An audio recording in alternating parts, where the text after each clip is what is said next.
Hello there, Kent with Hulk Oil Field Services. Number of years ago I bought a Sherp, and then I bought another one, and now on top of that I'm working on other people's Sherps. When I first started I was given a lot of information that was incorrect and misleading, which cost me thousands and thousands of dollars. The truth is hard to find. I've looked, and I just like to post a YouTube video to hopefully help new owners also save thousands and thousands of dollars. They're a lot more simple than you think. The parts are easier to find than you think, and hopefully with this I can save you a heap of money. This is my first attempt at a YouTube video, so it's gonna be a mess. Right now we're inside a 2018 Sherp Pro. I have removed the return springs on the steering clutches. Now, when you buy them, everyone will tell you things from the spec is a 15/16 inch underneath here for free play. You're also told it's 7 to 12 mils up here on your throttle bearing. It's not, it's 4 mils. 4 mils play. You get them set. If you can, go into the water, let it go. If you're doing circles, you have one side slipping. Obviously it has to be adjusted a little bit for your fine tuning. This little mechanism here can cost you anywhere from $16,000 to $20,000. So keeping them within spec is very, very important. Very important. Cannot stress that enough. So I've removed both the springs, and I've checked for the 4 mil play, which I have on both sides. Put the springs back on. We're good to go. Also, the grease nipples down here, I was told not to grease them. That's a lie. You have to grease them. They are the needle bearings along the shaft of your throw bearing. You don't grease them often, but you do grease them. The chain slack is 1 to 3 inches. If you over tighten them, you will be doing bearings. It's not the easiest job to do either.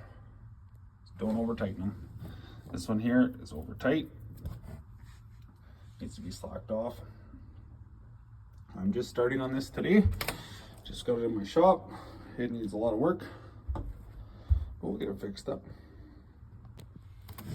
To adjust the clutches, you just back off this lock nut and adjust your stroke.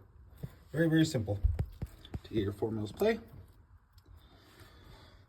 Very simple job, and could add many, many hours to the life of your steering clutches. But this one needs a lot of work. So as I progress in this, I will keep you updated. As you can see, we got the sprocket sheared off there. Wheel bearings all the way around are pretty much toast. It's filthy. But we'll get it.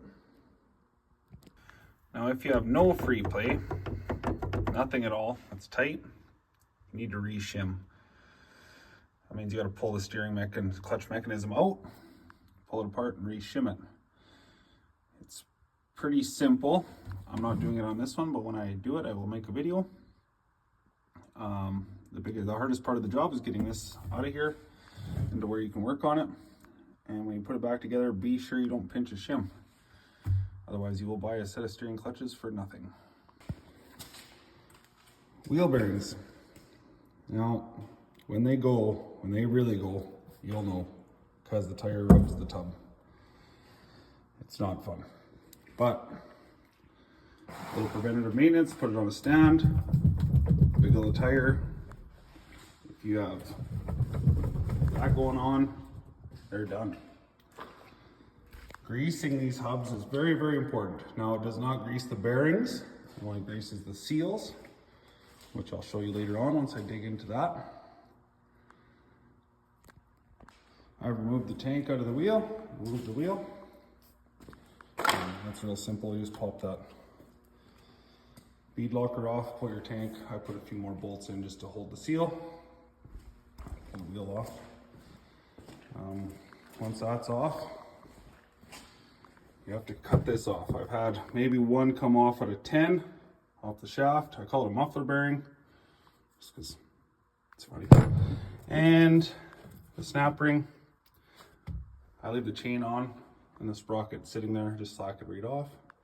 And I've rigged up a very crude slide hammer with a piece of a broken rim that I've acquired from truck drivers flattening the tires and chaining it down around the rims, busting the rims off. So it's something to watch out for. It's good to have a stand. I pulled the seal out. As you can see, this grease nipple only greases that seal. Got the seal out, but keeps some moisture out of here. Pull on your bearings. These bearings have to come out this way, and then the inside bearings got to go out to the inside. There's 2 snap rings inside here. So if you're trying to drive them all out one way, you're gonna not have a very good day. So yeah, the 2 in the inside, outside, the outside. Snap rings out and clean them all up. Yep, those bearings just come out like nothing.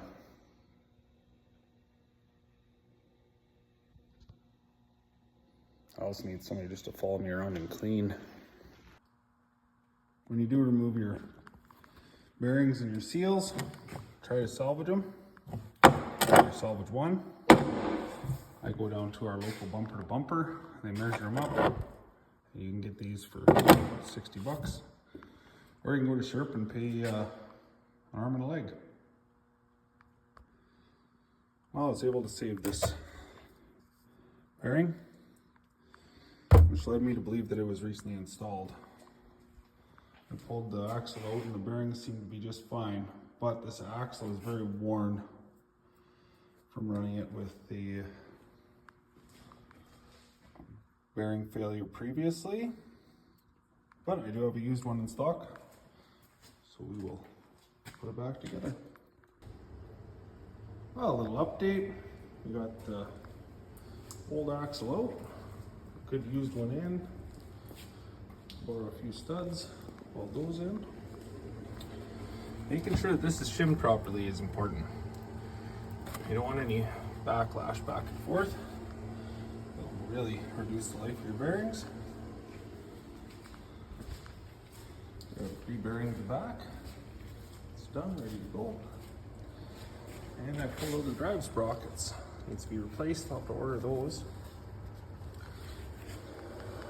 One thing about a Sherp, you spend $90,000 or $100,000 on the Sherp, you might as well buy that much and brake clean as well, because you're going to need it. They are filthy to work on. There's a few wiring gremlins in this machine as well we got to deal with. I'm missing a lot of how I do this and me actually working on the machine, but all I have is my phone. So maybe if this video actually helps somebody, I will invest in the camera. I could time lapse some of this. So at this point, kind of just cleaning, waiting on parts. So I believe I'll leave it at that for now. In this video with this, as you can see, it's not that big of a deal to tear them down. I'm waiting on parts, and I have to go out and fix a N1200. So it's going to be a few days, and I have no idea how to post anything to YouTube, so I'm going to learn that. If this helps you out, let me know, and when I get all my parts in, there'll be a part 2. We'll put this thing back together and get it back to work.